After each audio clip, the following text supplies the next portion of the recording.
ඉතින් ඔයාටත් O level English වලට C pass එකක් එහෙම නැත්නම් A level S pass එකක් ලංකාවේ English degree එකක් complete කරලා තියනවාද?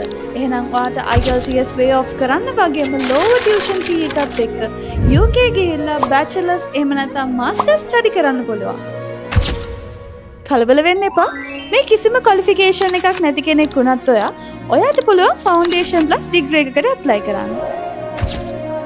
ඉතින් අනිත් අය වගේ ඔයාලට UK යනකම් විතරක් සපෝට් කරන්නේ නැහැ. UK ගියාට පස්සේ ඔයාලට වෙන්න අවශ්‍ය හැමදේම සපෝට් කරන්න අපේ UK immigration senior consultants ලා ready වෙලා ඉන්නවා. ඉතින් ඔයාලා වෙනුවෙන්ම අපේ අලුත්ම branch එක අපි UK වල open කරලා තියෙනවා. ඒ විතරක් නෙමෙයි 24/7 helpline එකකුත් අපි ඔයාලා වෙනුවෙන්ම ready කරලා තියෙනවා. ඉතින් මේ හැම දෙයක්ම එකම තැනකින් කරගන්න ඕනේද? එහෙනම් දැම්ම Lead International අපිට call එකක් දෙන්න.